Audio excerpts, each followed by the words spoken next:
ಇನ್ನು ಜಾರಕಿಹೊಳಿ ಸಹೋದರರ ಕಲಹ ಇದೀಗ ಬೀದಿಗೆ ಬಂದಿದೆ ಅಂತೆ. 2028ಕ್ಕೆ ಸತೀಶ್ ಜಾರಕಿಹೊಳಿ ಮಾಜಿ ಆಗಲಿದ್ದಾರೆ ಅಂತ ಹೇಳಿ ಅವರ ಸಹೋದರ ಹೇಳಿಕೆ ಕೊಟ್ಟಿದ್ದಾರೆ. ಯಾರು? ರಮೇಶ್ ಜಾರಕಿಹೊಳಿ. ಆರಂಭದ ದಿನಗಳಿಂದಲೂ ಕೂಡ ರಾಜಕೀಯದಲ್ಲಿ ಒಟ್ಟಿಗೆ ಬೆಳೆದವರು, ಒಟ್ಟಿಗೆ ಬಲಿತವರು. ಇತ್ತೀಚೆಗೆ ದೂರ ಆಗಿದ್ದಾರೆ ಅನ್ನುವಂಥ ಗುಮಾನಿಗಳು ಹುಟ್ಟುಕೊಂಡಿತ್ತು. ಆದರೆ ಇದೆಲ್ಲವೂ ಈಗ ಬಹಿರಂಗವಾಗಿ ಬಿಟ್ಟಿದೆ. ರಮೇಶ್ ಹೇಳಿಕೆಗೆ ಸಚಿವ ಸತೀಶ್ ಜಾರಕಿಹೊಳಿ ಕೌಂಟರ್ ಕೊಟ್ಟಿದ್ದಾರಂತೆ. ರಮೇಶ್ ಎಲ್ಲಿ ಯಾವಾಗ ಮಾತಾಡಿದ್ದಾರೆ ಅಂತ ಗೊತ್ತಿಲ್ಲ, ಆದ್ರೆ ಕೆಲವೊಮ್ಮೆ ಇಷ್ಟ ಇಲ್ಲದಿದ್ರೂ ಮಾತನಾಡಬೇಕಾಗುತ್ತೆ. ಕೆಲವೊಮ್ಮೆ ಪಕ್ಷದ ಒತ್ತಡಕ್ಕೆ ಮಣಿದು ಮಾತನಾಡಬೇಕಾಗುತ್ತೆ. ಬೆಳಗಾವಿ ಅಂತ ಬಂದಾಗ ಸಹಕಾರ ರಂಗದಲ್ಲಿ ನಾವೆಲ್ಲ ಒಂದೇ, ಹೀಗಂತ ಹೇಳಿಕೆ ಕೊಟ್ಟು ಸಚಿವ ಸತೀಶ್ ಜಾರಕಿಹೊಳಿ ನುಣುಚಿಕೊಳ್ಳುವ ಪ್ರಯತ್ನವನ್ನ ಮಾಡಿದ್ದಾರೆ.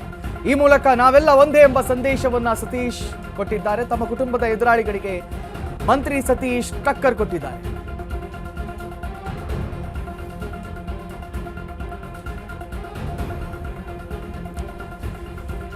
ಕಾಂಗ್ರೆಸ್ ಇಂದ ಬಿಜೆಪಿ ಬಂದಿದ್ರು ರಮೇಶ್ ಜಾರಕಿಹೊಳಿ. ಇದೀಗ ಸತೀಶ್ ಜಾರಕಿಹೊಳಿ ಬಗ್ಗೆ, ಸಾಹುಕಾರ್ ಅಂತ ಕರೆಸ್ಕೊಂಡಂತ ಸತೀಶ್ ಜಾರಕಿಹೊಳಿ ಬಗ್ಗೆ ಸ್ಫೋಟಕವಾದ ಹೇಳಿಕೆಯನ್ನು ಕೊಟ್ಟಿದ್ದಾರೆ. ಅವರು ಮುಂದೆ ಮಾಜಿ ಆಗ್ತಾರೆ ಅಂತ ಹೇಳ್ತಾ ಇದ್ದಾರೆ. ಅದಕ್ಕೆ ಸತೀಶ್ ಜಾರಕಿಹೊಳಿ ಬಹಳ ಚಾಣಕ್ಯವಾಗಿರ್ತಕ್ಕಂಥ ಉತ್ತರವನ್ನೇ ಕೊಟ್ಟಿದ್ದಾರೆ. ಅದು ಅವ್ರು ಬೇರೆ ಪಾರ್ಟಿ ಅಲ್ವಾ, ಹಾಗಾಗಿ ನನ್ನನ್ನು ದೂರಲೇಬೇಕು, ಅದಕ್ಕೆ ದೂರ ಇರ್ಬೋದು ಅಷ್ಟೇ. ರಮೇಶ್ ಎಲ್ಲಿ ಮಾತಾಡಿದ್ದಾರೆ, ಯಾವಾಗ ಮಾತಾಡಿದ್ದಾರೆ ಅಂತ ಗೊತ್ತಿಲ್ಲ, ನಾವೆಲ್ಲರೂ ಕೂಡ ಒಂದೇ ಅನ್ನುವಂತಹ ಹೇಳಿಕೆಯನ್ನು ಕೊಟ್ಟಿದ್ದಾರೆ. ಬೆಳಗಾವಿ ಅಂತ ಬಂದಾಗ ಸಹಕಾರ ರಂಗದಲ್ಲಿ ನಾವೆಲ್ಲರೂ ಕೂಡ ಒಂದೇ, ಹೀಗಂತ ಹೇಳಿಕೆ ಕೊಟ್ಟಿದ್ದಾರಂತೆ ಸತೀಶ್ ಜಾರಕಿಹೊಳಿ.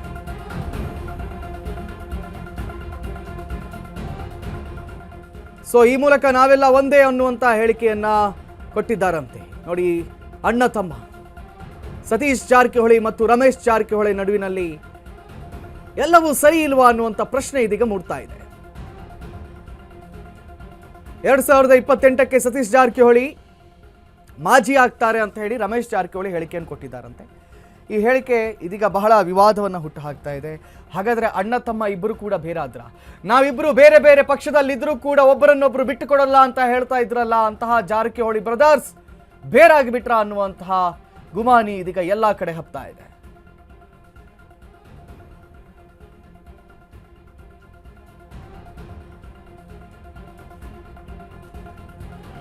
ಎಸ್, ಇದು ಈಗಿರುವಂತಹ ವಿಚಾರಗಳು. ಬಿಜೆಪಿ ಸಮಾವೇಶದಲ್ಲಿ ಪಾಲ್ಗೊಂಡಿರ್ತಾ ಇದ್ರು ರಮೇಶ್ ಜಾರಕಿಹೊಳಿ. ಆದರೆ ಇತ್ತೀಚೆಗೆ ಒಂದು ಹೇಳಿಕೆಯನ್ನು ಕೊಟ್ಟಿದ್ದಾರೆ. 2028ರಲ್ಲಿ ಸತೀಶ್ ಜಾರಕಿಹೊಳಿ ಮಾಜಿ ಆಗ್ತಾರೆ. ಹಾಗಾದ್ರೆ ಅವರ ಎದುರಿಗೆ ಗೆಲ್ಲೋದು ಯಾರು? ರಮೇಶ್ ಜಾರಕಿಹೊಳಿನೇ ಸ್ವತಃ ನಿಲ್ತಾರಾ? ಈ ಪ್ರಶ್ನೆ ಕೂಡ ಇಲ್ಲಿ ಮೂಡ್ತಾ ಇದೆ. ತಮ್ಮ ಕ್ಷೇತ್ರವನ್ನ ಬದಲಿಸ್ಕೊಳ್ತಾರಾ? ನೇರವಾಗಿ ತನ್ನ ಅಣ್ಣನ ಎದುರಿಗೆ ರಮೇಶ್ ಜಾರಕಿಹೊಳಿ ನಿಂತ್ಕೊಳ್ತಾರಾ? ಕಾದು ನೋಡಬೇಕು. ರಮೇಶ್ ಹೇಳಿಕೆಗೆ ಸಚಿವ ಸತೀಶ್ ಜಾರಕಿಹೊಳಿ ಕೂಡ ಕೌಂಟರ್ ಕೊಟ್ಟಿದ್ದಾರೆ. ಬಹುಶಃ ಅದನ್ನು ಕೌಂಟರ್ ಅಂತ ಕರೆಯಲ್ಲ, ಅದನ್ನ ಡ್ಯಾಮೇಜ್ ಕಂಟ್ರೋಲ್ ಅಂತ ಕರೀತಾರೆ. ಡ್ಯಾಮೇಜ್ ಕಂಟ್ರೋಲ್ಗೆ ಸತೀಶ್ ಜಾರಕಿಹೊಳಿ ಮುಂದಾಗಿದ್ದಾರೆ. ಏನಂತ?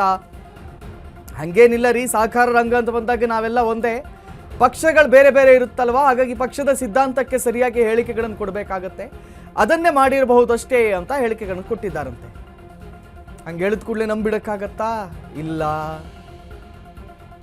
ಸೊ ಏಕಾಏಕಿ ರಮೇಶ್ ಜಾರಕಿಹೊಳಿ ಈ ರೀತಿಯ ಹೇಳಿಕೆಯನ್ನು ಕೊಡಬೇಕಾದ್ರೆ ಇದರ ಹಿಂದಿನ ಒಳಮರ್ಮವೇನು, ಇದರ ಹಿಂದಿನ ಗುಟ್ಟೇನು ಅನ್ನೋದನ್ನ ಅವರಿಬ್ಬರೇ ಬಹಿರಂಗಪಡಿಸಬೇಕು.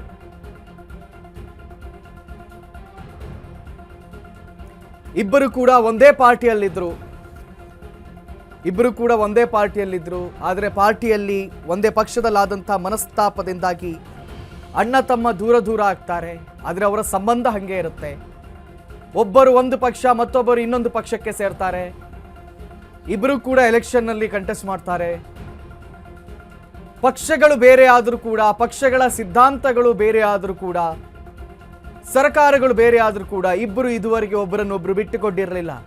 ಆದರೆ ಈಗೇನಾಗ್ತಾ ಇದೆ ಅನ್ನುವಂಥ ಪ್ರಶ್ನೆ.